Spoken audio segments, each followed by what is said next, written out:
This is Story Route Zero, a podcast where friends gather to talk of their travels through the good, the bad, the ugly, the funny, and even the confusing worlds encountered in games.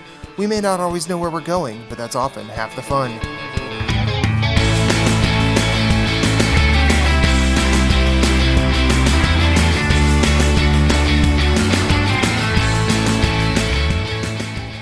Do you have a question, comment, concern, or a story of your own? Hit us up on Twitter at storyroute_0.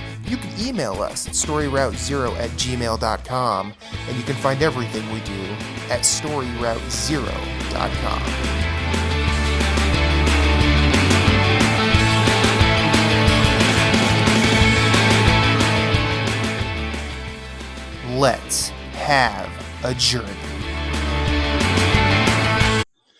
I came to this place to build the impossible. You came to rob what you could ever build, a Hun, gapping at the gates of Rome. Even the air you breathe is sponged from my account. Well, breathe deep, so later you might remember the taste. Andrew Ryan, BioShock. Yeah, very nice, very nice. I'm Jason, one of your hosts of Story Route Zero. Joining me as always, Moose. Word. And returning, That's although he's violating a travel ban from the Caribbean, our buddy Jeff. Welcome from the islands, man. As Jeff slowly turns his chair and the green screen ruins the event. The moment is over. Why are the palm trees moving with the chair? That's weird. It's an illusion. How's everyone doing? Doing well. How about you? Pretty good. It's Monday. I've established that. It took a while. Yeah. I think me asking you how school went today, you figured that out. Jeff, how you doing today? Good? Did you have a good day? Yeah, hanging in there. It's living that quarantine life. So it's not too bad. Hanging in there. Try to get outside every once in a while and see that great giant glowing ball in the sky. A little bit. Yeah, we had a severe thunderstorm warning, and then it was 70 degrees, and then we got a tornado warning.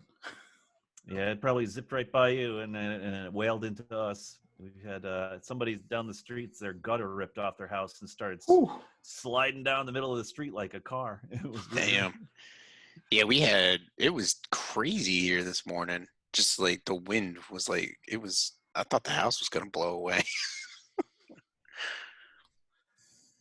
Oh, yeah. I got to give credit to the meme makers out there. They're coming up with these quarantine memes. It's like they didn't skip a beat. Mm-hmm. And all the BuzzFeed articles, things to do in quarantine, things only quarantine parents know, things. Well, they got to get their content out. I mean, now's perfect time as any, because what else are you going to do? You're just going to sit there and read stuff, if you're people, if you can't work from home. So. But one perk of being home a lot is video games. Video games. It's true. We'll let our esteemed guest start us off. What you been playing? Yeah, so I finally, after pretty much almost a year, finally touched my Switch again. That's what she said. That's what she said. Yes, and sadly, I grabbed Breath of the Wild because I had started it a while back and didn't get too far into it. And I took a look at the save file, and it was like April of 2019 the last time I touched it. So it's dusty down there, huh? Yeah. So I didn't. Still searching for that legendary sword. So I didn't bother restarting it. I just kind of picked it up. Had to get my sea legs back there with the controls, and of course, when you don't play a lot of Nintendo with the backwards control buttons on that controller, it took a little while to transition from PlayStation to Sony, but I mean PlayStation to Switch. But got the hang of it. And then of course I went back and picked up the PlayStation controller, and then I kept doing the opposite thing on the PlayStation controller. So Yeah. Muscle memory for the win, I guess. Right? But yeah, started getting a little bit deeper into Breath of the Wild, and then the whole Animal Crossing zeitgeist started, and I had not had any previous experience to the franchise, but just was very intrigued by everything that was being presented on YouTube and articles and what have you. So it accidentally fell on my cart on a trip to Walmart, and the rest is history. It's all I've been playing. Yeah, it's pretty awesome. It's exactly like the type of thing that like gamers need right now, because it, especially if you're fortunate enough to still be employed and be laptop jockey or what have you, and you can work from home, and you're still kind of confined to the same place, working. Um, the last thing you want to do is just kind of like have to use your brain more. So, Yeah. so it's a perfect relaxation game. It's very, I mean, obviously there's still some thinking because it has crafting systems and things you need to do in a certain order, but it's very light thinking, and the music is relaxing. It's very cute, and obviously not violent, and it's just constantly doling out candy to you in terms of just dripping new items and new fun activities and just whimsical stuff. I'm sure Matt obviously on one of the previous episodes mentioned all the puns and stuff like that. I mean, it's just Dad jokes, which are right up your alley. Yep. You mean? Yep. Yeah.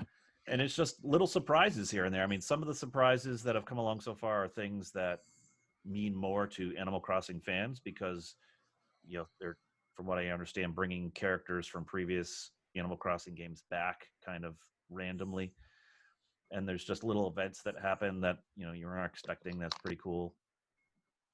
And then having started the game right at the beginning of April was like a perfect time, because of the fact that similar to other games like Destiny and things like that, when holidays come around, they have different events. They have the Bunny Day event for Easter in Animal Crossing, and it's all these different types of eggs and different recipes you learn that use the eggs to make different Bunny Day items and stuff. You decorate your house and stuff with these items or whatever. And it's just been fun. I mean, and what's cool is that it's like I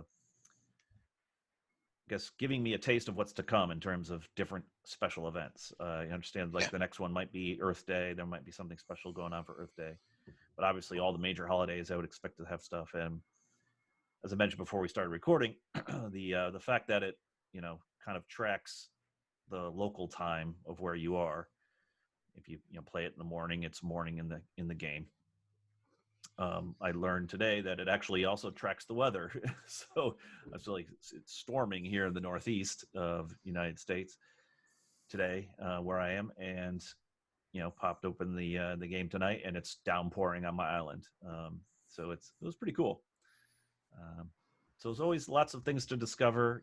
It's one of those games where you could very easily just kind of discover things on your own naturally, if that's the way you prefer to play. But then there's also this huge zeitgeist of knowledge out there that you could just tap into to learn all sorts of tips and tricks and interesting ways to play the game and to kind of your advantage, right? I mean, everything from legitimate stuff all the way to the more gray area cheating type things, like advancing the time clock on your Switch and stuff to game things. Yeah. But yeah, I mean, I'm having a great time with it so far. I just, of course, as with most games, got to be very kind of conscious of not overdoing it too much in a row, so that I get burnt out on it. Because it is definitely a long tail game. It doesn't have an ending, right? So it could go on forever. But there are just like certain goals that I have in the game that I'd like to get to, and but I just need to kind of mix it up. But beyond that, played a little bit of Strange Brigade with you fine fellas the other day, right before the weekend, That was which was fun. surprisingly fun. Yeah, it's really, really cool. It's a good time. Great. I would say, double A title, I guess, maybe a little lower than double A, maybe, but super fun so far. Very campy, but Campy for sure. arcade. But fun campy. Like Jason would say, like you're playing like a Saturday morning, like, The Saturday morning. Pulp Shore. Yeah. Pulp Fiction-esque title movie on the. Yeah. Like you're just having fun, and there's a narrator, and it's like you saying, it's totally campy. So you're like, as long as you go into it, like you realize that when you get into it, pretty, before you get too far, it's gonna be a blast. So. Yeah. So looking forward to continuing that. Also on the Switch, I fired up Children of Morta. I did it handheld mode, and first time I've ever played the game, and I'm liking it so far. It's just I'm having a hard time just in handheld mode seeing all the UI. I mean, I am ancient in terms of age, and so the eyesight's not that good. Can't be sitting there with a magnifying glass on the screen. So I still have yet to put it into the dock and put it up on the TV, but I definitely plan on doing that. I think I'll like it. So far, it's just a matter of it is kind of like, in a way, a roguelike type game, but seems a little bit different. And think in that everything you gain you carry forward, and not lose ground on much. And I like the idea of having to switch characters throughout the family there, to keep things fresh. So looking I forward also like the bonuses you get from other characters for your character, which is really nice. So. And the combat seems very Diablo-esque, so it's it seems pretty good. What's your favorite? Who's your favorite character so far? I've literally only played the first character they give you. The first character, the board and sword, the father. Yeah. Okay.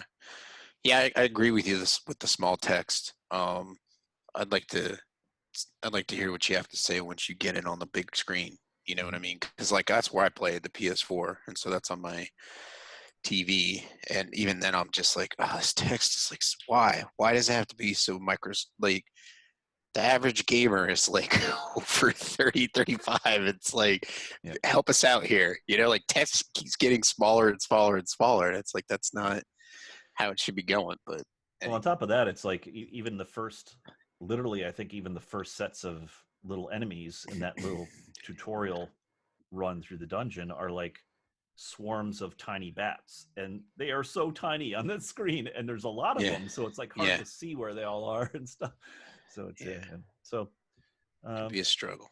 Yeah, so not knocking it at all. It's obviously it wasn't necessarily made for that tiny of a screen. I can't even imagine how much more difficult it would be to try that game on Switch Lite with the screen even being tinier, or even a Vita if it's on the Vita. So, I don't think it is, but if it would have got ported to the Vita, it would be really, really small. Yeah. And then beyond that, a couple of weeks ago, I had finished the main storyline in Assassin's Creed Odyssey. Nice. So I'm not sure if there's multiple endings. I would assume there are, obviously, just even from a standpoint of being able to play the male character versus the female character. There'd be multiple endings in that respect. But I hadn't looked up to see whether there's actually multiple endings per character. Because there are some decisions that you make right in the last kind of scenes that seem like it might make the ending go one way or the other. So I definitely want to look that up. But so made some decent headway towards the platinum.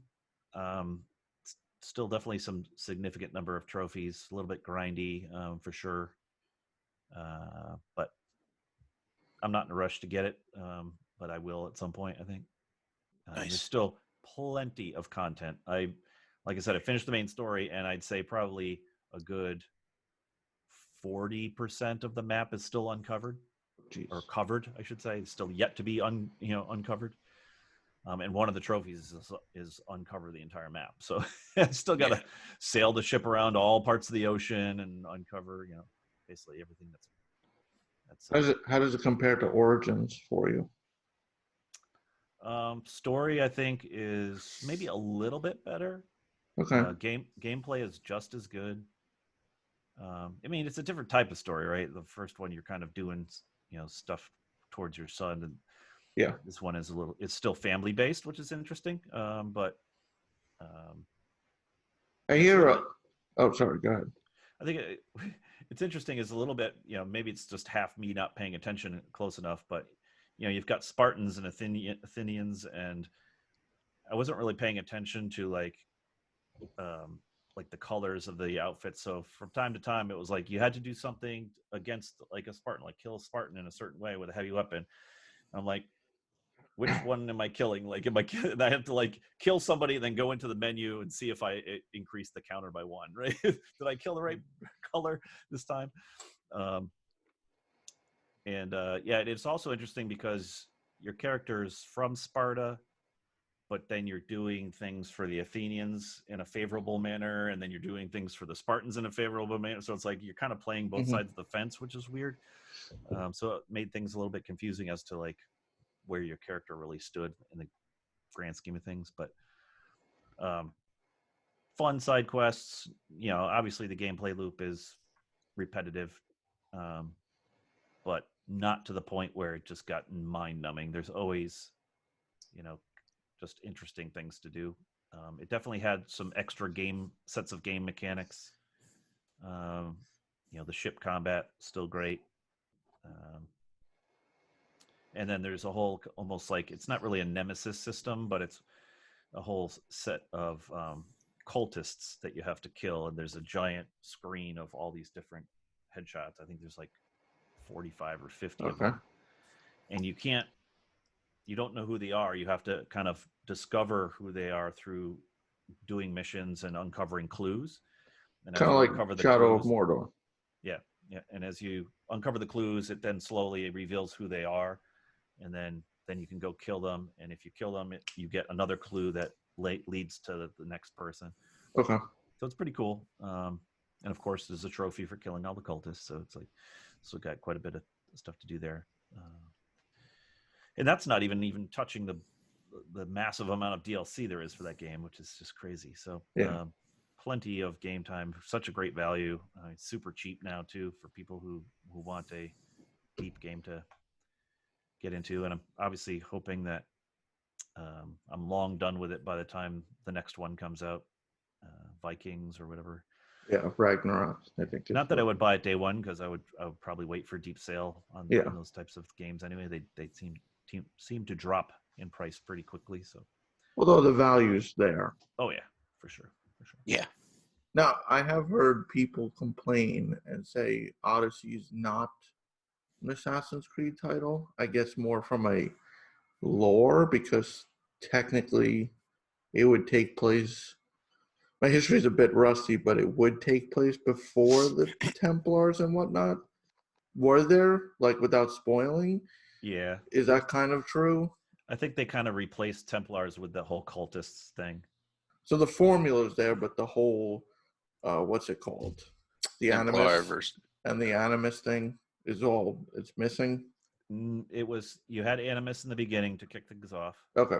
And then you had, at least I only had one other instance where you went back and they had some little blip of storyline in the Animus. But outside of that, it was pale in comparison to any other games, including Origins. Yeah, because Origins had a significant amount for even what I played, and I probably only did about eight hours or so.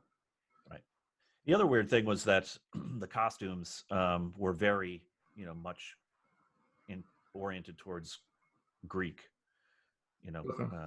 warriors and things like that. So while there were different variations of the Assassin's Creed cowl that you could wear on your head, there was not like the same like long coat and thing like that.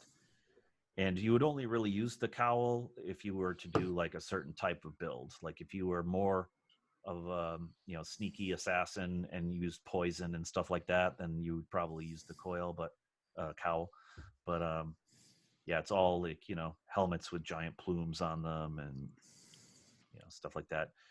Different variety of weapons, which was cool. And it's not just sword, an axe and stuff. There's some really cool heavy weapons, some really awesome like clubs and hammers, staffs and spears. Spears are really cool. I actually ended up using the spear for most of the time because it's a nice way to keep some distance between you and the enemy. And it was super powerful. And of course, the animations were awesome when you kill someone with a critical. Also had some dual wielding knives as well, so you could get in close and be like a rogue and stuff and slash real fast, which is fun. I know. I think it was the last time I was on it. I was talking about. I was still at the point early in the game, and I was talking about the boar that everybody complains about early on in the game.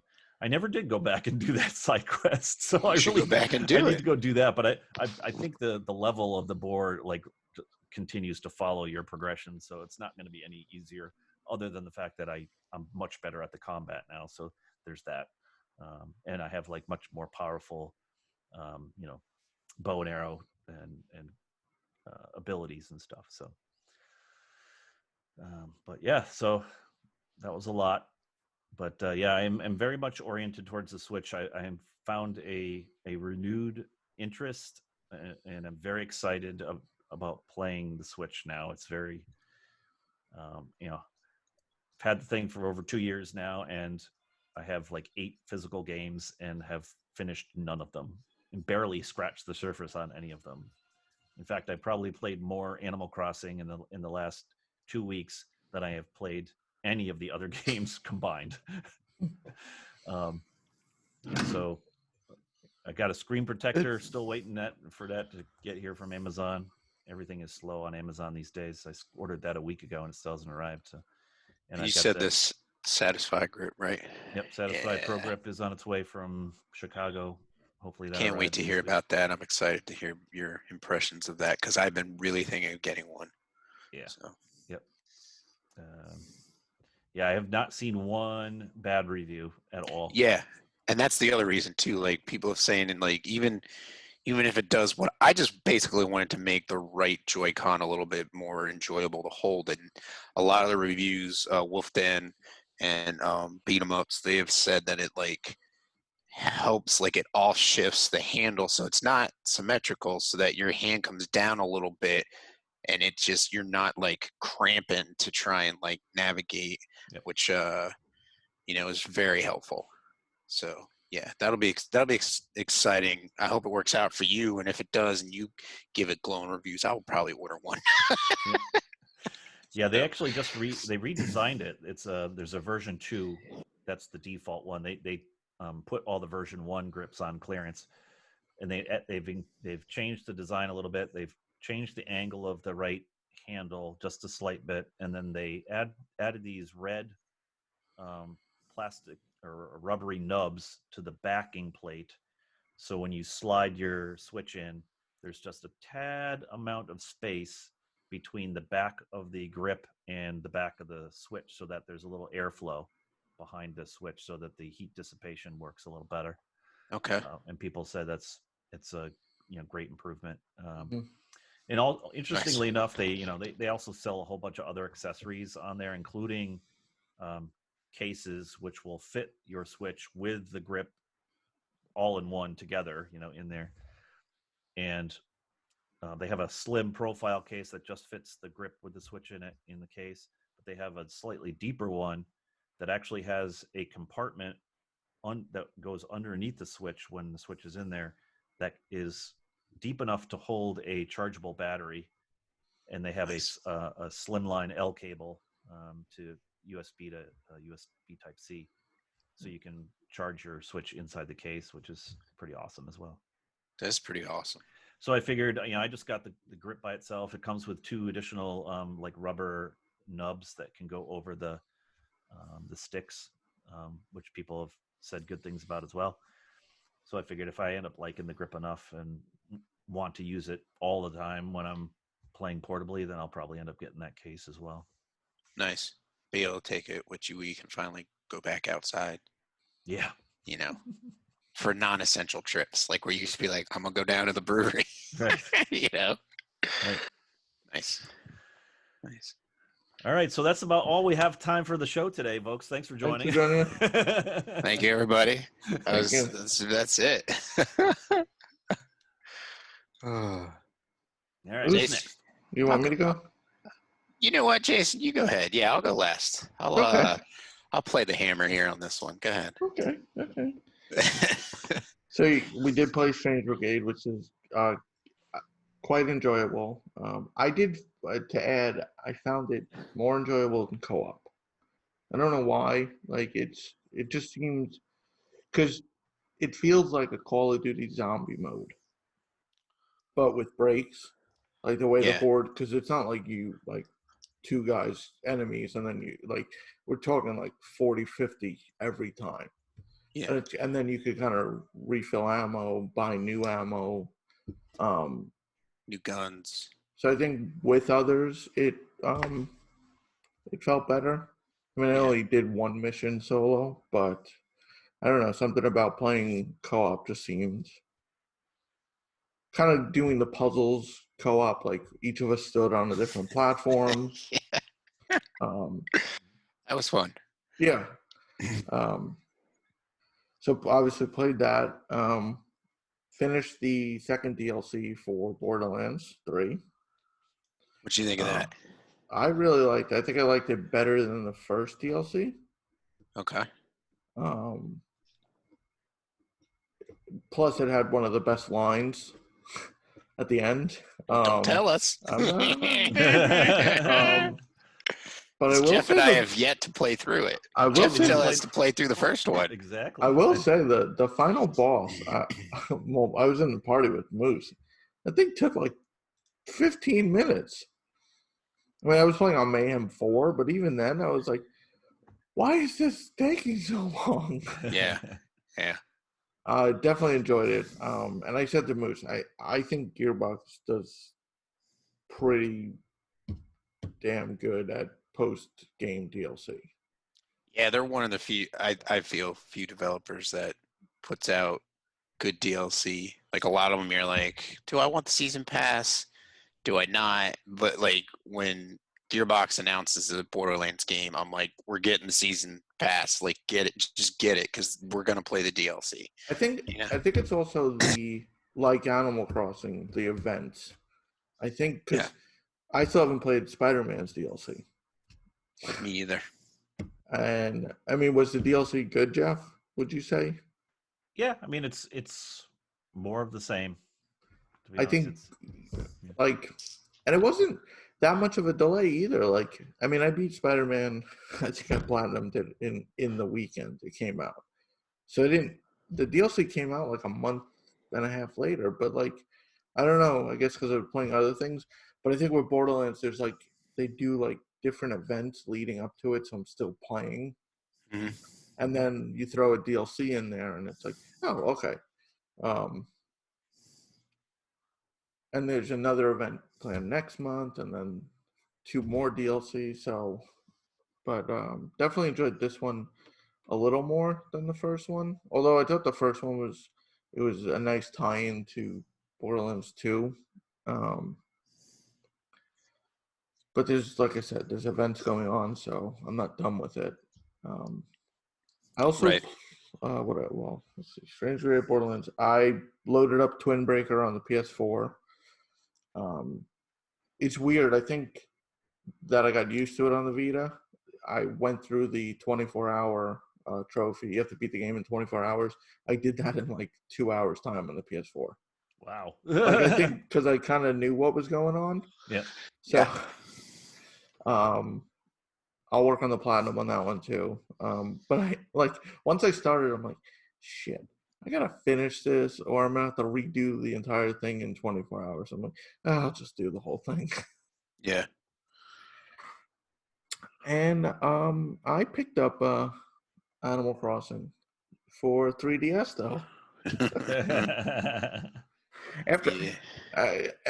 After Matt said he didn't think I'd necessarily like it, I figured I could take a dip for $20 on 3DS. There is no crafting, but the rest is there. I get why people love it. It's a very relaxed game. Hmm. Although I don't know if it's in New Horizons, the NPCs are very passive aggressive. Like, you see it in the dialogue, like, "Hi, how can I help you?" And then there's like underneath, "What do you want? Hurry up." It's like, what? Like, excuse me? Start off same way. I have a tent.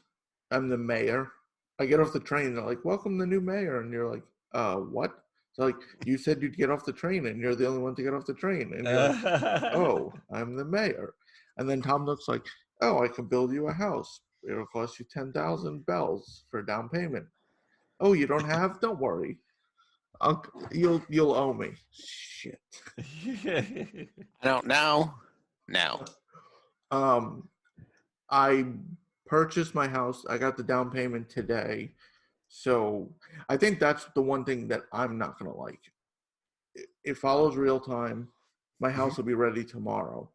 So I have to wait till, You're gonna be logging in to see how your house is doing. but I have to wait till tomorrow. Right. Well, no, I understand. Like, that's what's gonna, like, I don't know if it's like the New Horizon where the retail shop, the first one, it has store hours. It's only till 10 p.m. Yep. So I was playing last night at like 2 a.m.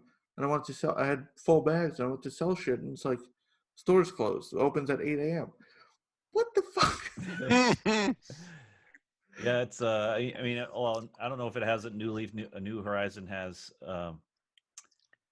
when the store is closed, there's a bin outside the shop, and you can dump all your stuff in the bin, and then you automatically get money deposited into your wallet in the morning. But of course, because they're crooks and shysters, they take a percentage of so you don't get the full amount. They take like a small percentage out of it. Obviously, an alternative is you could just like collect all the stuff and just dump it on the ground right outside the store and just wait until the morning. Right. True, I noticed that. Like, so it'll stay there if you dump it on the ground. Like, nobody will come and take it. It won't disappear. Like, nope. Okay. So, New Leaf did Bunny Day too, and I don't know if it's the same in New Horizon. You collect the eggs, you can eat the eggs, and Yep. So it's either candy or a prize with the creepy zipper bunny who basically tells you, "Don't look behind me." And he has a zipper. Yeah. Yeah. But I looked it up online. If you drop the candy on the ground, it will attract ants, and you can collect the ants to bring to the museum. I had dropped an ant yesterday. Today, even after quitting the game, the candy's still on the ground, so I can go pick up the candy if I need. Yep. Nice. So yeah, in New Horizon, I haven't seen candy yet, but there's a stock market, STALK. Of course, another pun. Like stalker. Yeah, or like well, it's the currency in the stock market is a turnip, so it's and so every Sunday this character comes to the island and you can buy turnips from her for a certain price, and you don't know how much it's going to be until she comes to the island and you ask her, and then you can choose to buy however many you want. You have to have the bells is the currency, and you have to have obviously the amount of bells to purchase the number of turnips you want. And then each subsequent day, Monday through the end of Saturday, you can go into the store and talk to Tommy and Timmy and ask them what the price of turnips is. And obviously if it's more, then you could choose to sell it on that day and make a profit. It may not even go above the price you bought it for all week, and then in which case you'd theoretically lose out. But of course, a lot of the game is like talking to other real people who are playing the game and visiting their islands and stuff. And so people online have been sharing what their turnip prices are each day. There's actually a full subreddit on Reddit for people sharing turnip prices so that they can visit other people's islands.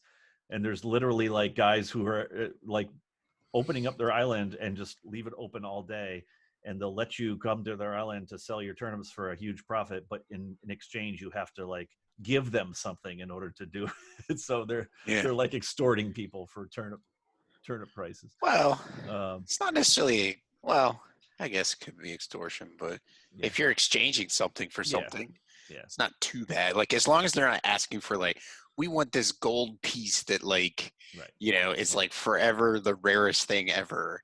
You must give me that before you can get my turnip prices. If they're just like, just leave like something of value, like that's pretty cool. Yeah. There is a flea market, and I don't know if New Horizons has it. So the same place you sell your goods. I don't know if you sell it there, if that's going to be like after hours, like you can get the money, because I don't know how it works. Like if you have to revisit the shop to get it. I haven't tried it, but I was looking up the prices of some of the items for the Easter, for Bunny Day. There was like old Game Facts post like 6 years ago. People were selling some of the like furniture for like 350,000 bells. Jesus. And like, but they'd post like, how much you want for this? 350? Yep, I'll head over. I'm like, what the? I don't know when New Leaf came out, so I don't know if that was one of the first years and it was just more of a rarity. But I guess you do with the online, you can visit. I think because I'm still in the first area. You could take the train. You don't fly. I guess in this game. I guess then you could visit others. The bees suck. I shake a tree, a beehive falls, and you get stung. You can't outrun it. Tried it. Yeah, so the strategy there is always be holding your net when you're shaking trees. Yeah, I've and that figured way that out.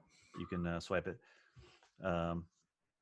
Yeah, same concepts. I think the big difference, and I wasn't even aware of it because I never played New Leaf, but Infinite mentioned it in our chat that the crafting stuff is one of the big new changes in New Horizon that it's not in New Leaf. And this all these recipes and things you're learning, and it's always, like I was saying, it always dripping new things out to you. Like every morning, you're on your island, you wake up, you go down to the beach, and there's a message in a bottle every day somewhere on the beach. You got to search for it, and it's got a recipe in it. So you're always every day you're guaranteed to learn how to craft something new. You may not have all the materials to make it, but it's adding to your inventory of recipes of things you can craft. Then there's the loop of the store has things for sale that you can buy, all sorts of items to decorate your house, both indoor, outdoor, all these items. And then there's this Nook Miles, which is part of the flight. So it may have something equivalent in regards to New Leaf, if it's a train thing. If you have to buy a train ticket to ride the train, you have to buy a Nook Miles ticket to take a flight. But in that same machine, rather than buying tickets with your Nook Miles that you're accumulating, you can buy physical items to add to your store or your house, and that could be anything from appliances to furniture to things to hang on the wall to flooring to wall coverings to you name it. And eventually, I'm not there yet, but eventually you end up learning how to terraform the earth, so you can then destroy mountains, flatten them down. You can build new mountains. You can make new waterfalls. You can dig holes. You can basically customize your island. If anybody's is not familiar with it, just go onto YouTube and type in Animal Crossing 5-star Island, and you'll see tons of YouTube videos that people have done that give tours of their islands that have been decorated to the degree where the rating for the island is 5 stars, which is the highest rating you can get for crafting and decorating your island. And it's impressive. It's like it's almost like watching HGTV as a homeowner. You watch HGTV and you're like, ooh, that's a great idea. I want to do that to my house. Same exact thing. It's like, oh, that's a great idea. I want to do that to my island when I get to that part. Yeah. It's like, yeah. Nice. Yeah, so I do get the appeal, but I feel at a certain point, to me, it's going to be like Warcraft Daily Quest. I'm going to be like, okay, I'm done with this. Like, I Yeah. want to get to the point where, like, obviously I want to see what the house is like, and then the next step of visiting islands. But it is relaxing. I get that. Like, you just jump on, there's nothing adversarial, really. Like, Yeah. sure, there's a fishing tourney, but that's the extent of competition. Like you just run around, like, collecting apples or today I was digging for fossils, because it was like there's like activities you can do each day. So in New Leaf they award meow coupons, and Meow. this right now Right, this meow. one vendor only accepts them. Okay. So if you do, like, one of the things was talk to 5 citizens, another was dig up a fossil, donate it to the museum, Nice. Yeah. and So then the he meow sells around. coupons are the same as the Nook Miles, I think. Maybe, because I guess I'll find out after the house is built, because I haven't left my town where I'm the mayor. So Yeah. So yeah, I mean, I don't know if I'd buy New Horizons at this point. I'm leaning towards no, because I kind of know what I'm into for the 3DS game, but I don't know if I'd want to continue that on Switch. Do you feel like it would be something at a later date on a sale that you might pick up once your oldest daughter gets to an age where she wants something to play and you're like, this is Yeah. something we can play together, and it's not saying like violent or anything, but it's just like easygoing. It seems to have a nice learning curve where it's not too like steep, where it's something she could pick up and just play and have a good time with. Yeah, probably. Not the sale part, because it's a Nintendo game. So let's be real. Yeah, let's be real about Supposed to that. be It won't. $6 off. Right. No, but Still definitely six- with something like, because I've seen other people I know and their kids play. They have their own islands. They're like building. Yeah. And like, kids are super creative. Us adults are just like, no. What are you doing? I'm not building all this. I just do my thing and just sit. Yeah. Well, it's I was funny. talking.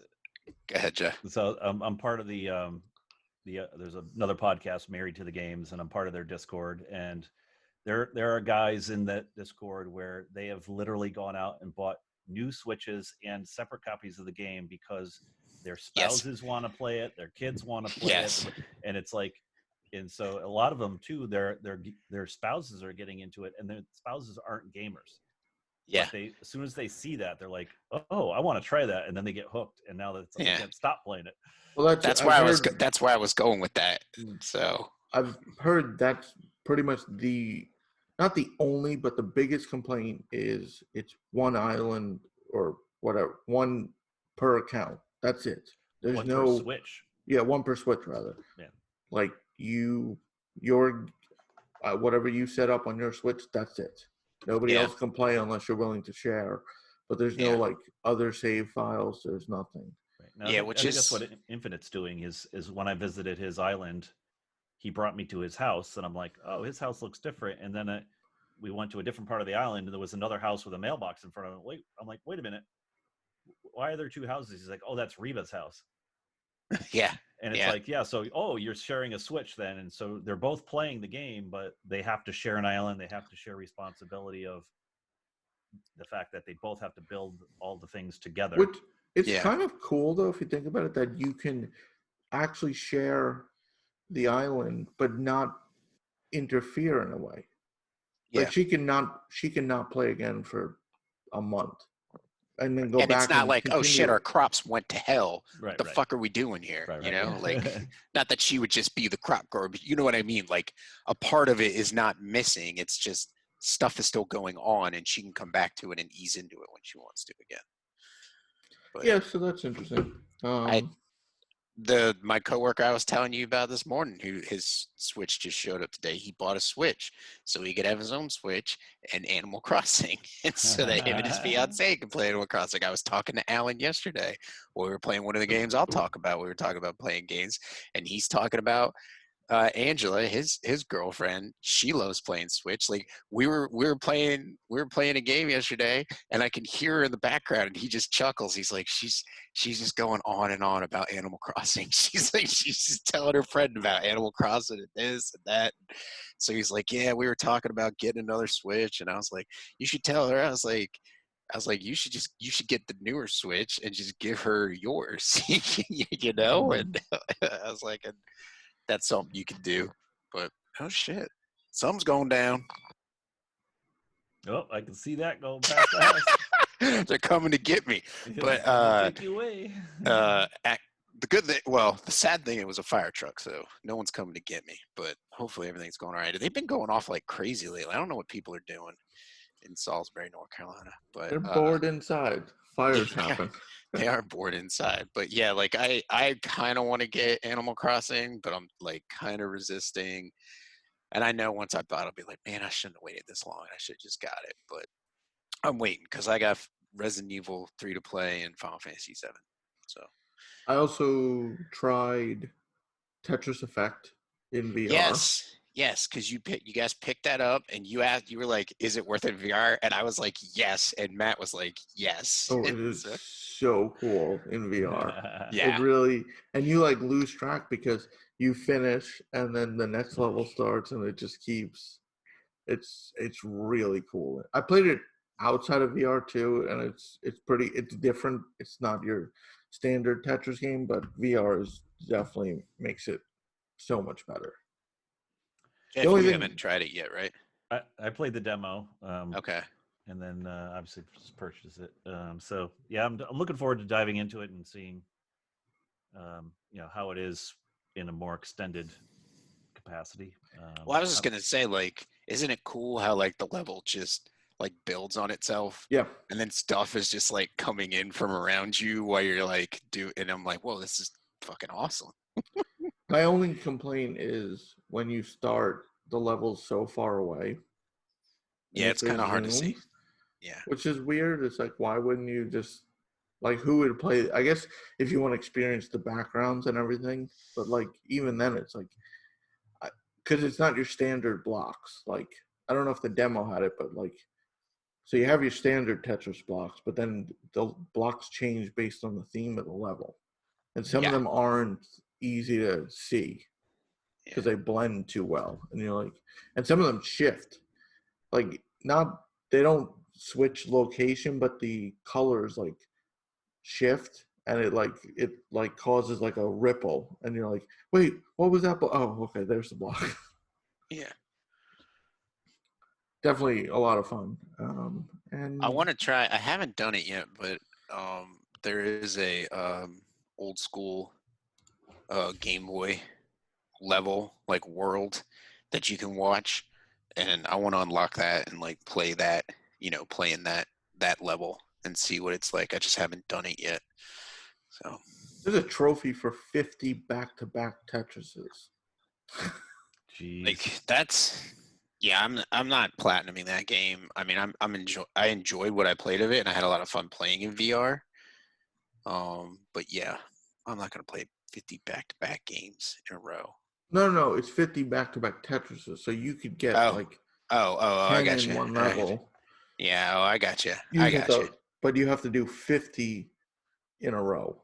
Oh, I got you. Like the only thing you could do is a Tetris each time. Yeah. F that. I'm not that good at Tetris. I really am not. So. And the last game I played was a platformer, Jeff. No, Extreme Exorcism.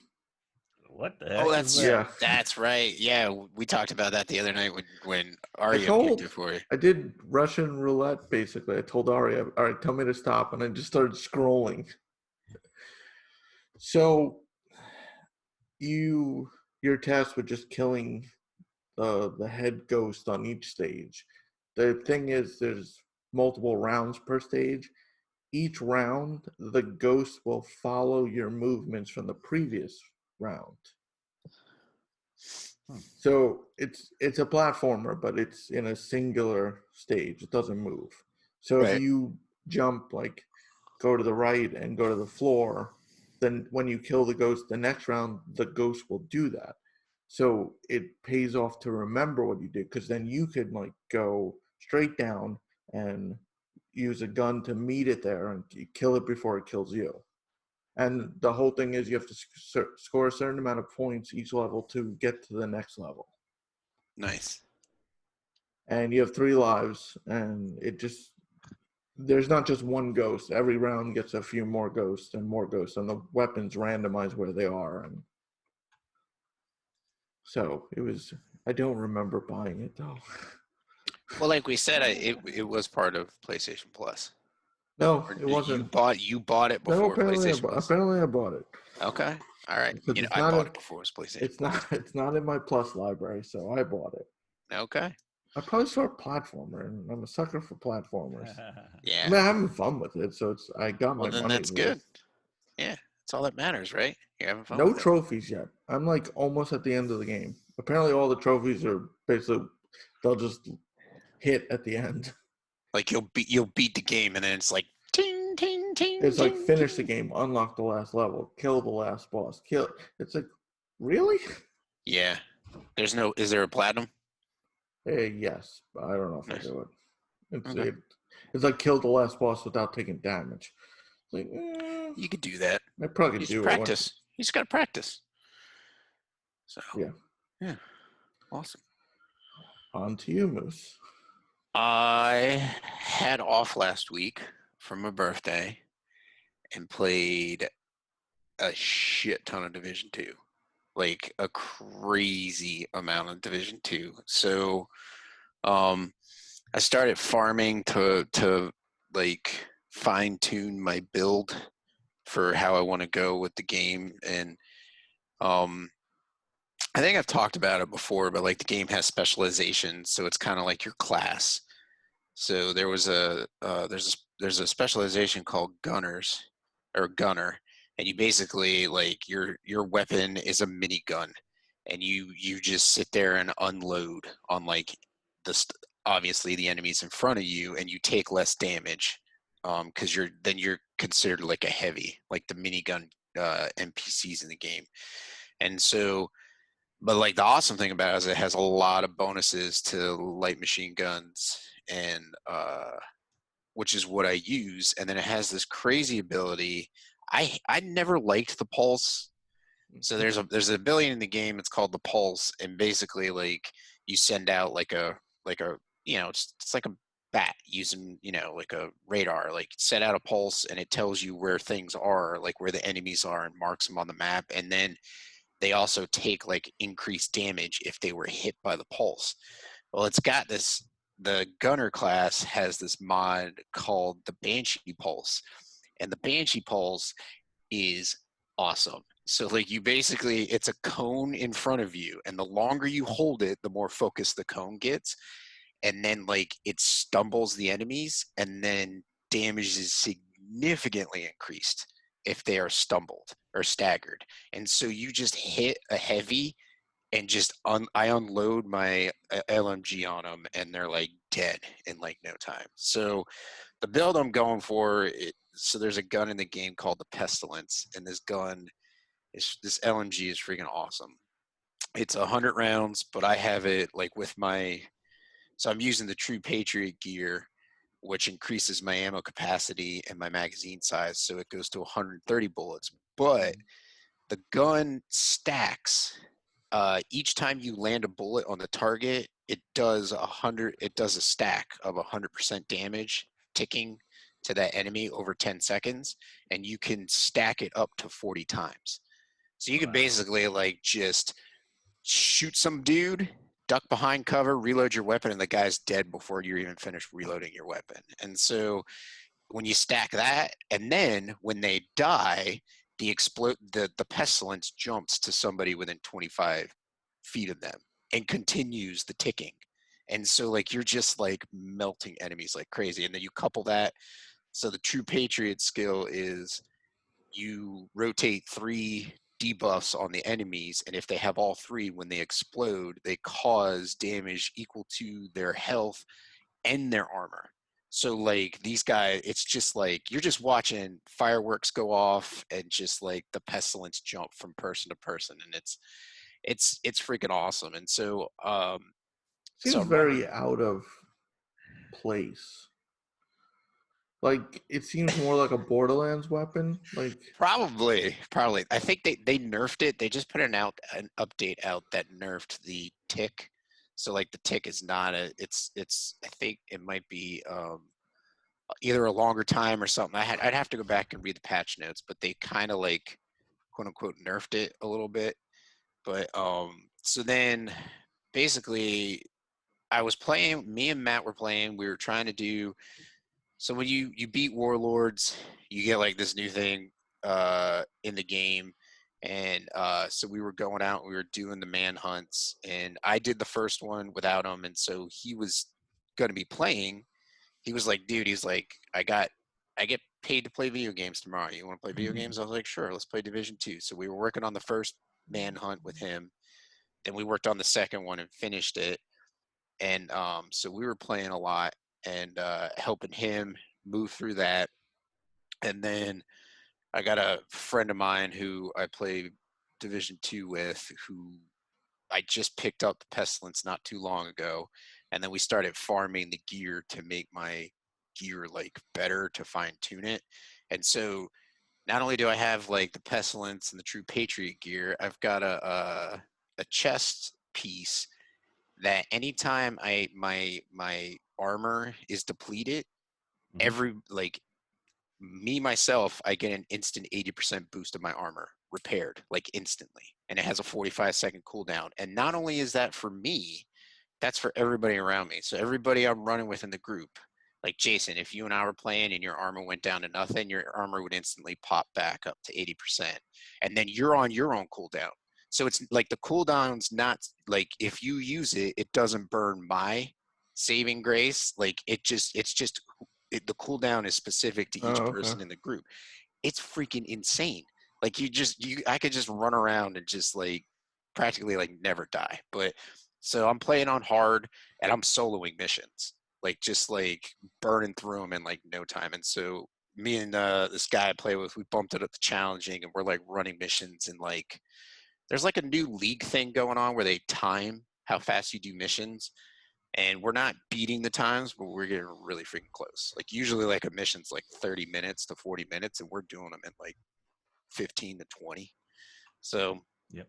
I've been farming a lot of stuff. So now I'm working on, there's a specialization out there called Firewall, which is a flamethrower.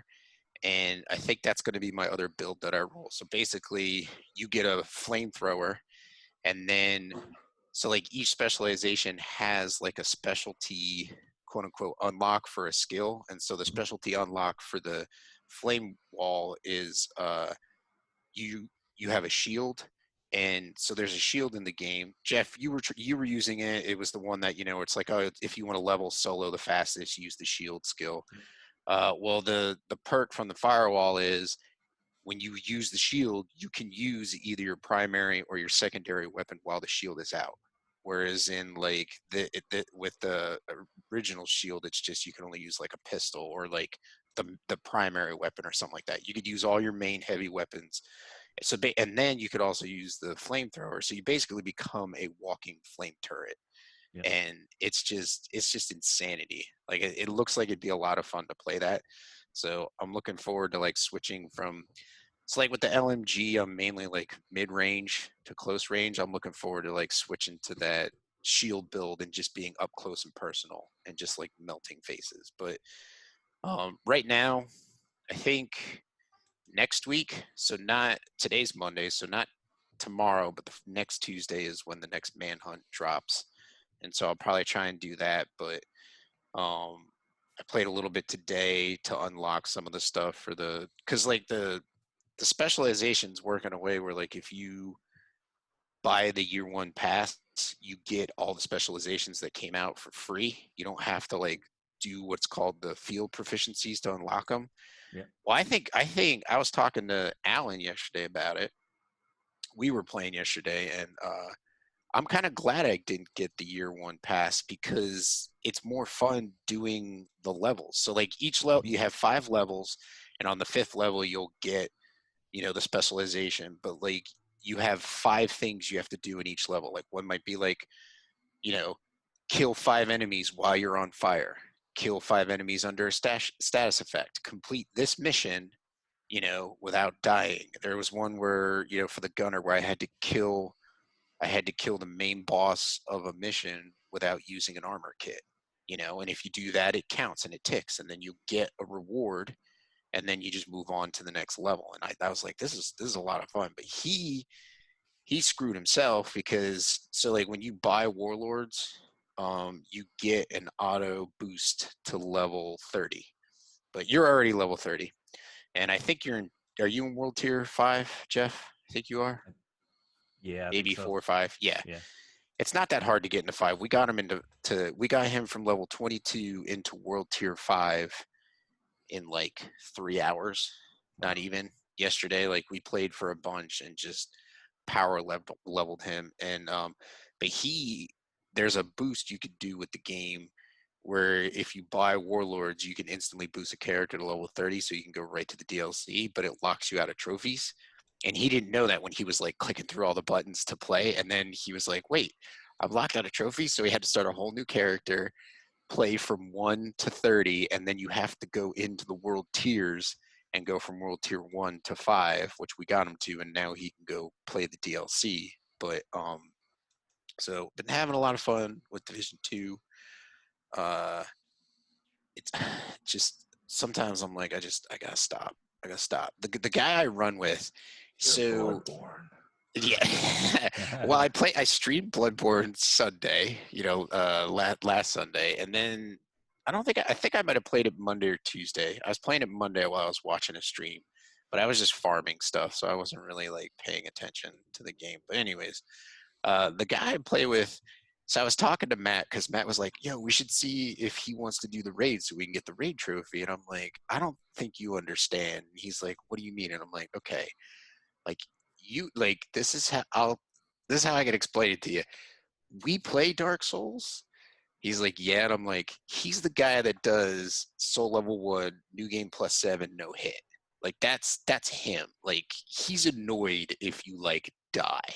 Like I'm like, if you're not putting out the damage, you know, or whatever, and I'm like, that's the type of person that he is. Like we tried God, what day was that? Friday, I think it was. We tried a heroic difficulty mission, and what happens in the heroic difficulty missions is if you don't make it to a boss and you die, you have to start the whole mission all over again. And so he was just like no, he was like, nope. He was like, fuck that. He's like, I ain't running that again. And then that was it. Like he bounced from our game session and then left, just like logged off. And I was like, all right, see you later, buddy. Like no goodbye, no, like whatever. But so it gets to be fun, like hunting the exotics and getting the different gear. So supposedly this update, they've also decreased the damage that the NPCs do, because because it used to be when the game first came out, challenging was not a viable difficulty, especially if you were soloing, because the increase in statistic perks were not worth the amount you would had to grind, or the amount of like the frustration and dying that you would have did if you would had to grind. And so like Matt and I, so there's one trophy in the DLC which you're supposed to complete a seasonal manhunt on challenging. And so Matt and I thought that was one of the stages of the manhunt. So there's like basically going to be 5 manhunts, and you're working on, you know, 25% of it, 50, 75, 100, and then you go after the last person. And so we thought it was one of those. So we were like banging our heads against the wall, like doing missions, like just the two of us, and just like wiping, you know, and then we did it, we completed it, and it didn't count for like either of us. We didn't get the trophy. We were like, what the hell? And it's like, why does this trophy not pop or whatever? So I go on and I look. It has nothing to do with Manhunt, which is the mode like you get after Warlords. It has to do with just beating the last boss on with the world being on challenging. So like we logged it. I did it like right after I read that. Matt went to go have dinner with Reba. Mm-hmm. So I got in with a group, beat it, got the trophy. So I was able to 100% the DLC. So then he came on that night, and there's a glitch where you can put your world on challenging, but drop the mission level down to like story, and it'll still count. So it'll be easier, but the world's on challenging, and so the trophy will pop for you. Mm-hmm. And so he got it to pop, and then we were like, we're going down to hard. Like we're changing this to hard because it's like he's like, I got enough going on. He's like, I'm a healthcare worker dealing with coronavirus, and all that shit. He's like, I don't need the stress of this game being on challenging. And I'm like, I agree with you, man. Like I'm getting kind of like annoyed with it. I have more fun when it's on hard. Like it's still challenging enough, but it's not like bang your head against a wall. So a lot of Division 2, played some Bloodborne. Did you play that new game that came out? I hear a lot of people talking about Final it. Fantasy 7, yes, I played that. I did not play Resident Evil 3. Sadly, I have not played Resident Evil 3 yet, but I played Final Fantasy 7. I did want to talk about that. I am enjoying it. So I talked to Justin Doss, our resident Canadian, next to Matt, Captain Canada. But like we both like a lot of the same stuffs about it. Like I like the combat system. Jason, I was telling you, I was like, did you like Final Fantasy 15? And you're like, well, you're like everything except the boy bands. And I was like, well, take the boy bands out of it. Do you like it? And you were like, yes. I was like, you'll like Final Fantasy 7. Like Final Fantasy 7 has a really cool combat system. It's weird that it's not turn-based. I feel you'll go through a lot more potions in the remake than you would in the original game, because in this one, like you can't like you're just attacking, but I guess you can't really stop incoming damage on a turn-based game. But like this one, you're like attacking something and it's like, well, you have a block and a dodge, and it's like, well, I can't, there's no on-screen indicator to be like you have incoming fire from this direction. And so it's like, unless the thing is in front of you, you're not blocking, and so you're taking damage and whatnot. I thought there was a option to make it play classic. There is, but classic, there was something weird about classic. Classic is not, I don't know if classic is like turn-based. It might be, and then it's played on easy. It's played on easy mode. It's not like normal. Like it's not the normal difficulty. So like you're playing like turn-based, but it's like it's more like the story, like the story difficulty of today. But I like the combat in it. I like I mean, the game's beautiful. The story's great so far. And like it's cool how like you can switch between characters. So you guys have both played Final Fantasy 7? Well, Jeff, you have, yeah. Yep. Okay, anyone out there that hasn't played Final Fantasy 7, I don't fucking care about spoilers. Shut the hell up. But anyways, you'll team up with Barrett, so it's like Cloud and Barrett, and you're like doing your own thing, and you can switch between them on the fly. And so like you're switching on the fly, and like there's a moment where like, oh, well, now the enemy's jumped over the side of a wall, and it's like, boom, I'm going to switch to Barrett. I'm going to start using his heavy special attacks, all that stuff, to try and whittle it down, get it back on the ground, so that, because Cloud's just basically, if you're Cloud, you're just basically standing there, like, hey, what do I do? And then like the limit breakers are cool, which is just awesome. I can't wait. I have a summon, but it was a summon from pre-ordering the game. You basically get a chocobo who like hangs out, and then they just cast like random spells like fire, ice, or like thundra, I think it is, or like whatever. They'll just cast something random in regards to like what's going on. And I think summons only occur like when you're fighting like a really, really tough boss. And so I summoned that little guy, and he was just throwing out some lightning and whatnot, or thundra and whatever. And so it was pretty cool. What does your team do when you're like, if you're Cloud?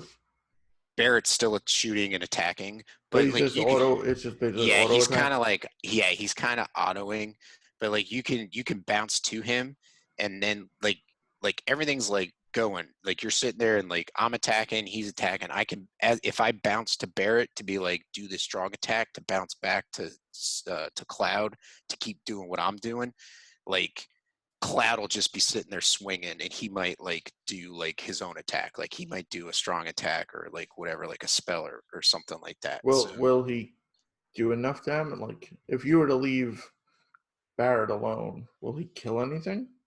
Yeah, he's killed some stuff before. Okay. Yeah, I just like switching to him to do the stronger attacks, like make that the priority, because he'll just sit, like there's turrets that are up above you sometimes in the areas when you're in the reactor core, and you're just like, I can't reach that with Cloud, so I'm just going to switch to Barret and just use like all the attacks that I possibly can to try and whittle those down and kill them. So and then you get, like, obviously you get the Phoenix Downs and the potions, and so you can pop potions, and then Barret has cure, but like Cloud doesn't. He doesn't get it till later, or I mean, you have to find it. But I agree with. I think there was one tip out there. People were saying like put Cura on like everybody, so that everybody has the chance to be able to cure themselves. And I agree with that. So I put it on Cloud, and then there's a solo section, like after you blow the reactor and you're going back to like your home area, there's like a section where you're running by yourself and you have to take on enemies, and having that ability to use magic points to cure instead of like potions is very nice. The only downside that Justin and I were talking about, he brought it up, and I realized, I was like, yeah, you're right, that is a downfall. It's like you have like the active time battle meter thing, and so like you can't just cast a spell off the bat. Like you have to do damage to the enemy to be able to build up the meter to do a spell. So like if you're like needing to heal, you might be trying to heal on Cloud, but he can't cast his cure because he hasn't done enough attacks to be able to cast that. So you might have to switch over to Barret and throw a potion at Cloud, or you might cast cure from Barret on Cloud. And then also like you might have enough battle points, but like if you take too much damage, like the meter goes down, and it'll sometimes go down before you can get the spell cast, and then you lose that cast, like you don't have that cure. And so like you have to like try and make sure that you're monitoring and keeping an eye on like kind of like your stamina in Dark Souls. Like you're keeping an eye on your active time battle meter. So what are you doing when the meter's not full? I'm attacking like a mother trucker. But Like it's like just a basic. it's square. So Cloud. So basically, you're Dante from Devil May Cry until your meter's Yes. filled. You're just hacking Yes. away. Yeah, but like there's two different, like, so Cloud has two different modes. He has a regular attack mode where he moves faster, so he can move around like the battlefield faster, and then he can attack quicker, but his attacks don't do as much damage. And then he can switch to a quote unquote focused mode where it's your square becomes a strong attack, and then you're just like really wailing away and doing damage. But when you go to move, he's basically got like the blade, he's got his hands over his shoulder, and he's walking really slowly. Like he's like a samurai ready to strike. Like you move really slow. And so like you can switch between those two modes on the fly. But like you were saying, like my meter isn't up. Like if I'm in a battle and I'm like, I'm going to need to, heal soon, I'll be in there like hitting square on a target or whatever, or trying to focus on a target to figure out what I need to take down and then heal as soon as I can. But yeah, I'm enjoying it. It's a lot of fun. I do need to get back to it, which I probably will tonight or something. I need to put Division 2 on the shelf for a while. I've been playing that game. But then I'm like, I'm getting my money's worth out of it. You know what I mean? Yeah. So like it's insane. Like it's a lot. Division 2's been a lot of fun. I look forward to you jumping back in, Jeff and Jason, both of you guys. I know, Jason, you have to beat it. I am 4 trophies away from the platinum, and 5 including the platinum, and they're all PvP / Dark Zone trophies. So I need to work on those as well. But other than that, so I've been playing Switch. So I was telling Jason about this game, which he just bought not too long ago. It's called Invisigun Reloaded, and it's kind of like Bomberman, but not Bomberman. It's like that perspective, and your characters are invisible. So you're invisible on the little square like map. It kind of looks like it's the Legend of Zelda perspective, the old school one. And the only time you see yourself is if you shoot your gun. And depending on how the level is built, what power-ups you pick up, like you won't see you can't shoot, you can shoot your gun once and the clip's emptied and then it has to like reload. But like there's power-ups in different chests throughout the level that you can pick up and be like, okay, well now you have 3 bullets in the clip. Now you have like and each character has a different special. Like the guy I'm using now has an AoE like circular explosion out from him. It's like a stomp. It's like a butt stomp from, like a Mario butt stomp, but like, and you could use that and it has a cooldown and that'll show you where you are as well. And so like you are trying to, I believe the game is more so, I haven't gotten too far into it, but I think it's more of a multiplayer game where it's like you play against other players and then the single player is just puzzles. So there's not like a lot of combat where you're like fighting enemies. There are enemies on the stages, but they're like usually just stationary dummies that spin blades. And if you break something that's keeping them in place, they'll just start bouncing back and forth and further. And like it opens up like the dangers in the world that you're in. And you're like, well, I can't see myself, so I don't know where I'm going. So it's pretty cool. I'm enjoying it. I look forward to playing more of it. But that's pretty much it. I was going to try the Bravely Default 2 demo, but just never got to it. You know how it is, Division 2 and Bloodborne. But yeah, if as a person, so I'm a fan of Final Fantasy VII to the point where it was one of the games that made me buy a PlayStation. It was first and foremost Star Ocean, second story, and then it was Final Fantasy VII, bringing it in. And I played a lot of Final Fantasy VII in the summer of '99, a lot. So, but like since then, I haven't played a lot. Like there's a lot of people out there who are huge fans and have like played it, like they play it once a year. You know what I mean? Like they've played it like 70 times, and you're like, so I'm a fan of the game, but not too, like not a super fan of the game, but I still am thoroughly enjoying the remake. I'm still liking it, and I'm definitely looking forward to playing more of it and seeing where the story goes. And then there's like the discussions of like, what is Square going to do with like the next sections of the game? You know? I'm waiting for greatest hits, and then when that goes on sale, then maybe I can convince Jeff to buy it so I don't have to play it. Yeah. So I don't. Yeah. If anybody buys it, it's probably me. Because fun fact, and I'm probably in the minority, I don't like it. It's not even in my top 3 Final Fantasies. Right. No. I understand that. I'm not saying it's not I enjoyed it when I played it, and I'm sure I would enjoy this one better because looking back, to steal a line from Christopher Titus, that Final Fantasy VII looks uglier than a Rolling Stone tour bus. Yeah. It is. It is pretty ugly. This one is definitely not ugly. I tried the demo. I did enjoy the combat. I definitely would enjoy the game. But I feel like as not a fan, not a fan, as not a huge fan, yeah, I'd want to know exactly what, because I know the story, but I have heard there's some twist, some changes. Yes. I kind of want to know what the whole package is going to be before I would even. And I'm sure if I wait till if it turns out it's 3 parts and I wait, we're talking at 100 hours or something. But I still want to know what I'd be getting into. Right, understandable. I think they said longest time this could take if you like piddled around was like 60 hours, but like fastest it's like maybe 15 or whatever, but like the average is like 30 hours. Yeah, like I'm hearing 37 to 60 is about. I'm sure if I tried, I could do it under 30, right? Yeah, you could probably do it in 10 minutes, man, knowing you, Mr. 28-minute Witcher 3. 28 hour. 28 hours, sorry. Don't give people any ideas.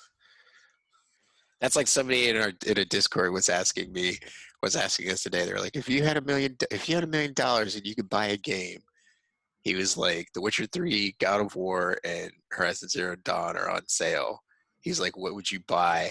And a friend of mine, who's one of the mods for Richie in the Discord, was like, I would buy Horizon Zero Dawn out of those 3. He's like, and if I had that $1 million, I would spend, like 333,000 and buy Horizon Zero Dawn 3 times over. He's like, that's how much he's like, that game is like worth it. And I chimed in and I was like, he's a Dark Souls player. The guy that was asking, I'm like, the controls are trash. I was like, the game is good. I'm sure the story is great, but I was like, get Horizon Zero Dawn. Do not buy. He also was saying like, I don't want like a lot of story, and he's like, it seems like The Witcher would be a lot of story. I'm like, no, then don't buy that, because like even playing like what I played of it and enjoying the story, I'm like, there is a lot here. I'm like, oh my god, there's so much dialogue in this game. But anyways, so Speaking of controls, and I meant to mention it before when you said going to the Switch and then PlayStation, it was right, weird. because I figured we could talk about this too. This would be cool. So Gears 5 was free on Steam for a week. Okay. I played maybe an hour. It's a sound game. Nothing grabbed me, so I kind of just stopped. Using an Xbox controller, a 360 controller. Now I have no problem with the controller. Like, I started playing, like, trigger, aim, other trigger, fire. I took cover.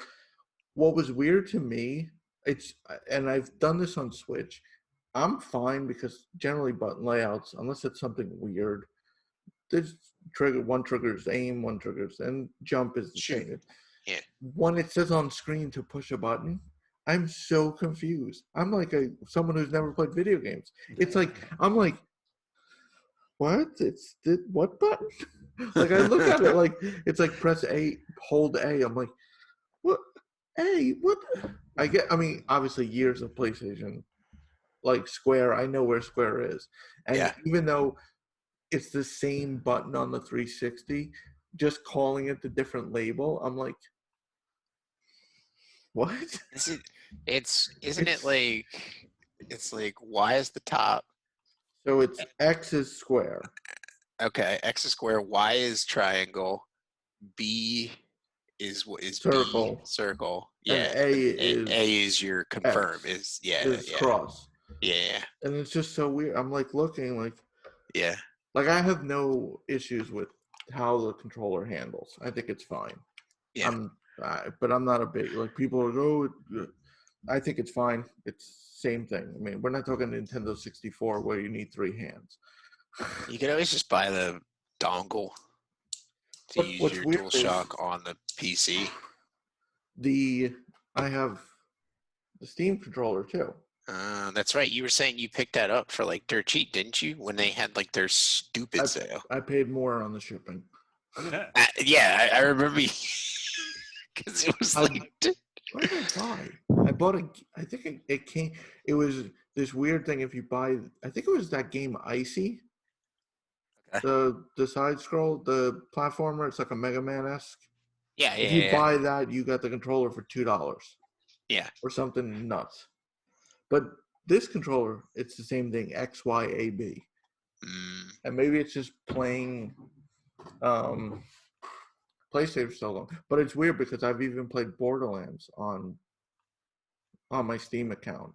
And I know those controls like the back of my hand, but the second it pops up on screen to press B, I'm like looking like, what?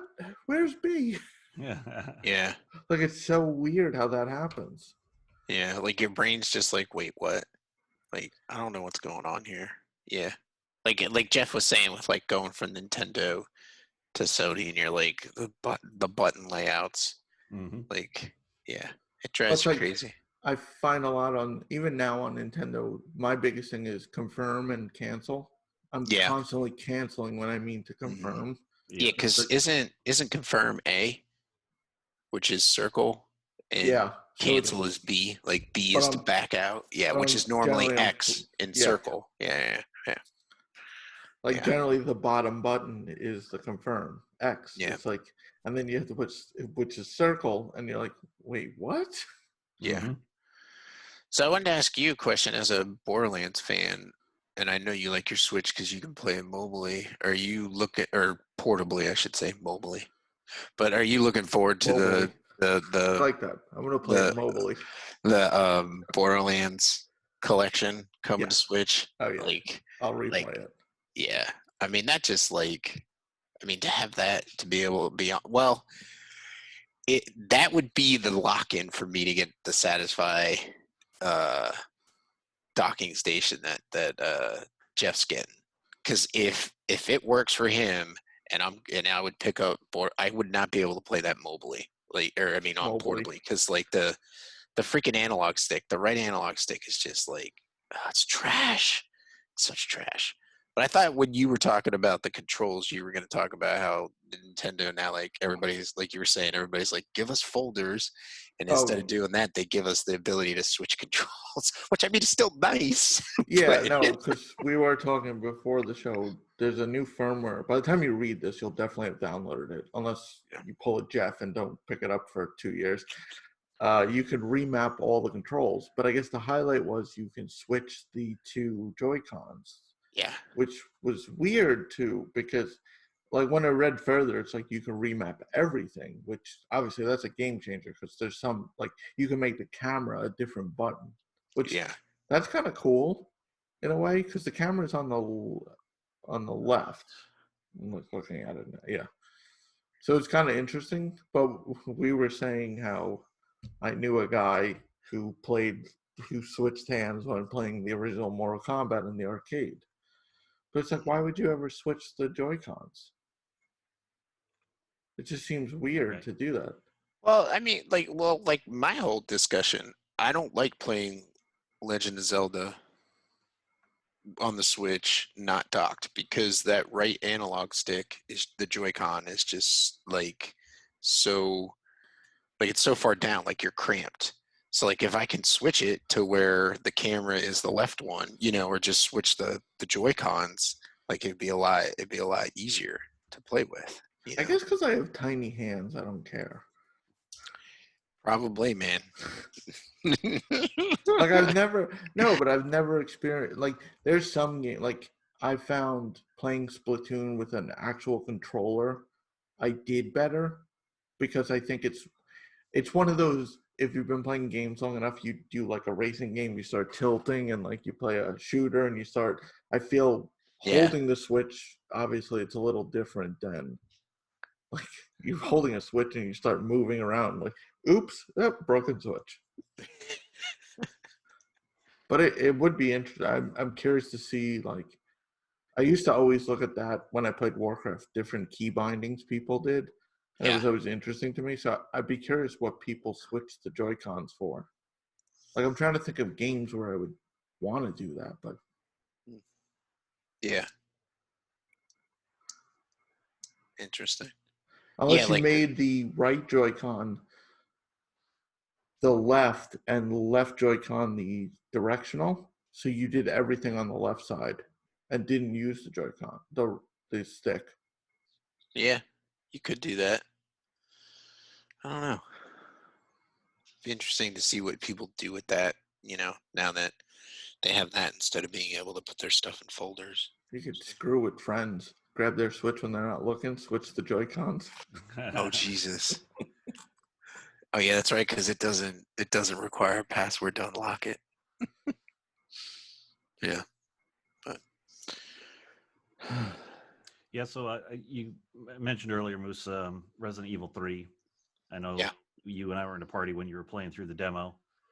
Yes. I picked up Resident Evil 2 on a sale recently. I haven't, gotten into it yet because I need to get back to Resident Evil 7. I feel like I shouldn't be starting yet another Resident Evil game unless I can finish the one that I started. Obviously, two completely separate types of gameplay there, but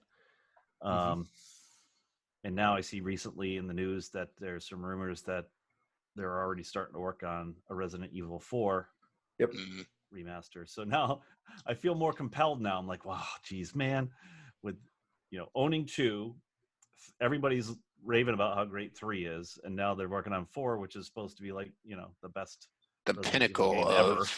Yeah. It's supposed to be the Final Fantasy 7 of Resident Evil, right?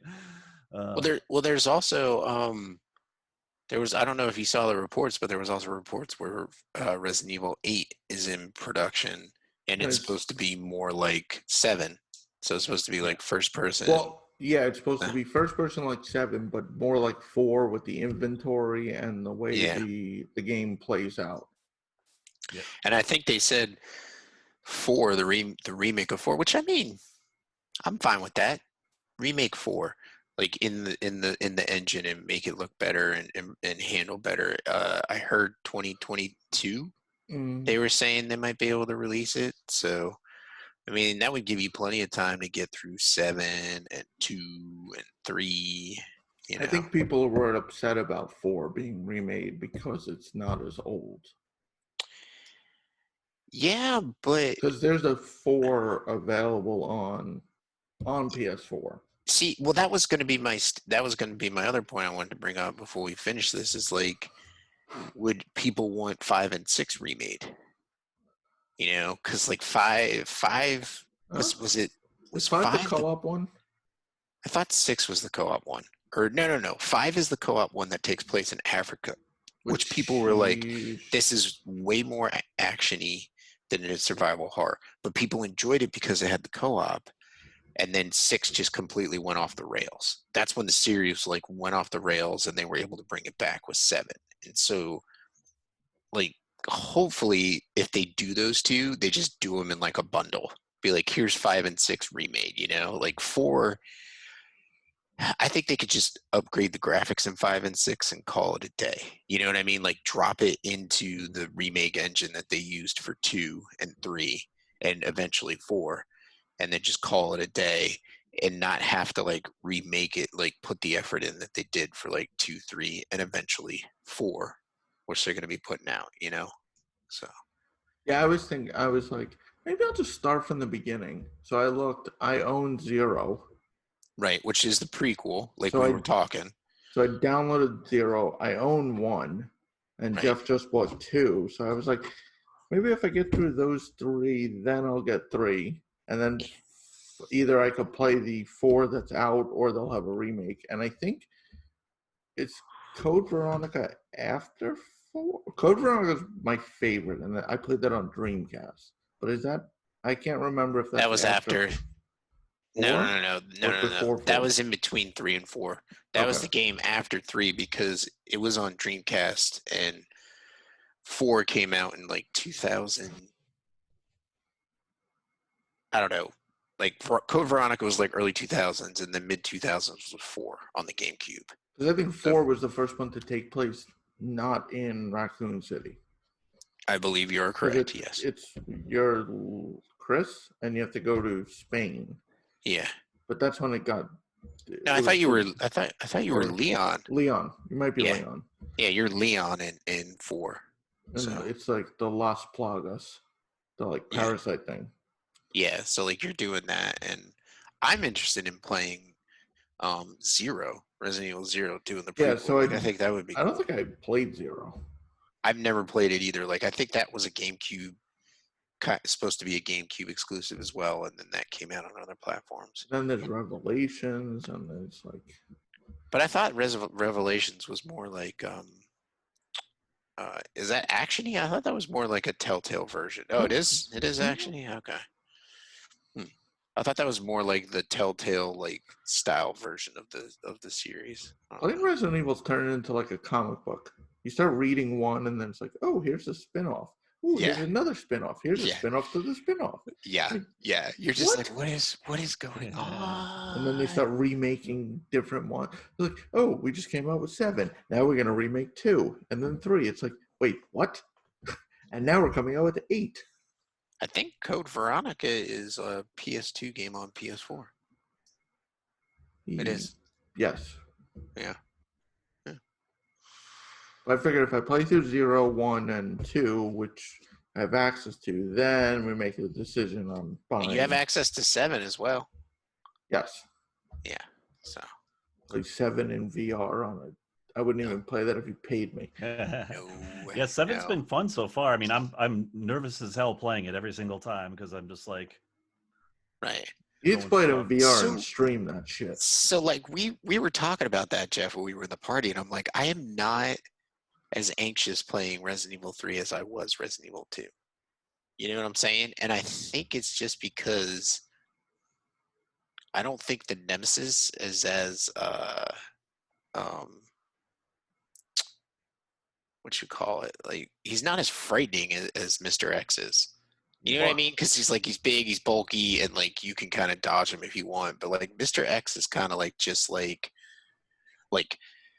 Nemesis is like, bro, here I am. Oh, I'm coming for you. And like Mr. X is like from the corner of the shadows, hey, coming to get you. And like you don't know, like he's sneakier, I feel. And so like you're just like, so like I was streaming it the one night and I'm like, where is he? Where is he? That's all I said all stream. I was like, where is he? Where is he? Like when is he popping? You know what I mean? And like with Resident Evil 3 when I was playing the demo, I'm like, I didn't feel that anxiety. You know, I knew I Nemesis think it's was because the out there. setting. I think Yeah, the setting because Nemesis, it's more open. yeah. Well, Like, that's the other thing too. Is like he fucking crashes through walls. You know what I mean? Like he'll come Mhm. through a wall and like. So I was like down in an area and I was running up the steps to leave, and I left him. I was like, "Peace out." I left him behind me, and the zombie that he turned into, whatever his zombie little minions are, and then all of a sudden I heard him go, "Rah!" And he jumped over top of me and landed on the stairs, the little planter in between, the stairs going up or down. And I'm just like, but yeah, what the hell? it's like the difference between Freddy and Jason. Like Freddy's gonna come at you when you're sleeping. Jason's Yeah, just gonna go through the fucking front door. right. I mean, you're right. Like, you do have a point there. And it's like, which one do you fear more, or less? So, Nemesis is basically Juggernaut from X-Men. yeah. I'm the Juggernaut, bitch, and literally Yeah, so smash through a wall. yeah, so I feel like I definitely want to play 2 sometime soon, but obviously I'm super wrapped up in Switch right now, and I really should not deviate. If I'm playing anything but Animal Crossing, I should be playing Breath of the Wild, because that game just needs to be finished, and I'm not anywhere near the end of that game. I'm right at the beginning, practically. I I feel should though, read. at least with Resident Evil, they're not long games necessarily. Yeah. Like it's not like, oh, I've never played Final Fantasy, I'll start from the beginning. It's like, yeah, how long do you have? Right. Yeah. Like if you Resident start- Evil, like if you just played Resident Evil games and just beat them, you could easily beat all the ones out now in a month. Yes. Do they have? I don't think any are longer than 10 hours. No. Just story, like if you just did most of them are like under, like they might be 12 at most. If you just did Yeah. Yeah. let's say 15 to be, where you probably could beat I don't know how long 7 is, but Yeah, it should 3 look apparently could be beaten in 6 hours. So I'm looking up Final Fantasy because you were like saying like doing Final Fantasy on the would you want to play this? Like how much time do you have in your life to play Final Fantasy? And I don't know what do they even have the first ones on the Switch? Do you know? No, they don't. They don't. Not one. That's dumb. No, I don't think they have any actually. I would know if they had 3. Well, I know they have like what 7, 8, 9, and 10 and 10-2. Yep. I think are on there. Yeah, they've And I got don't 9. think 13 or the Lightning ones, I don't think those are on Switch. No, they got Final Fantasy 12. They've got 15 Pocket Edition. Yeah, they don't have which is stupid. It's like Nintendo, work with Square and be like, put all the Final Fantasy games, From on what there. I heard, the code is lost. As ridiculous as that seems, but from what I've heard is pre-7, because it was a totally different system and they had, I guess, the regional things, they literally lost the code. So even porting the original version is nearly impossible. Yeah, but I mean, they did Final Fantasy, did a bunch of them on PlayStation, port those over. Yeah, I mean they had 4, 5, and 6. They did those mobile ports, but they're shitty mobile ports. That's the problem. God damn it, Sony! I mean, Square, get your fucking shit together.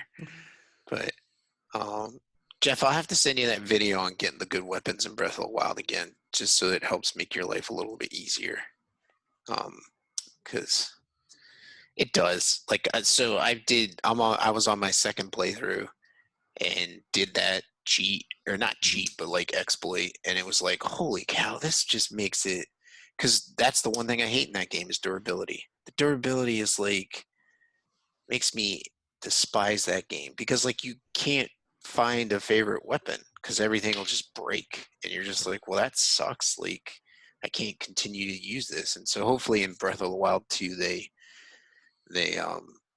fix the durability. You know, like either allow you to go back and repair your stuff for a certain cost, or you know, like carry repair powders on you, or like have a repair box. Like Dark Souls Remaster, you had a repair box and you could repair at any bonfire. Yep. You didn't have to go back to Andre. So I don't know. All right. Well, I think that does it. Yeah. Moose, you want to lead us out? Bye. The pressure. Later. At Story Route Zero, we have some cool friends who do some cool things, and I'd like to tell you about them. Phoenix Overdrive uses the power of games and gamers to help heal sick kids through the charity Extra Life. Phoenix Overdrive fundraises for Children's Miracle Network hospitals all year, every year, and the fund culminates in a 24-hour gaming marathon. Find out more about their events and projects online via Facebook at facebook.com/Phoenix Overdrive or on Twitter and Instagram at PHX_Overdrive. You can also join the Facebook group of Pawn Stars at facebook.com/groups/PO Nation in order to share and discuss all the latest in nerd culture. They've also got a podcast, Nerd Overdrive, which you can see weekly at youtube.com/Phoenix Overdrive. You can also catch it on Facebook Live or twitch.tv/PHX_Overdrive. That podcast is also published on Apple Podcasts, Google Play, and Stitcher. You want merch? They got merch. Merch can be ordered from tinyurl.com/PHXODmerch, a portion of which goes to their fundraising efforts. Join the nation and be a hero to sick kids, as El Capitan Rey Osorio, Lee the Maestro, and Becky, the lovely queen of the guild, always say, #Rise Above.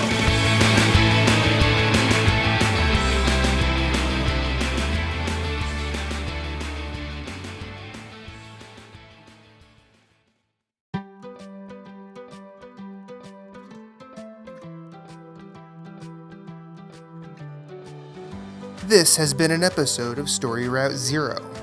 Thank you for coming along on this journey. We sincerely hope you enjoyed yourself as much as we enjoyed having you. Once again, you can find everything we do at StoryRoute0.com. Hit us up on Twitter at StoryRoute_0, or you can email us at StoryRoute0@gmail.com.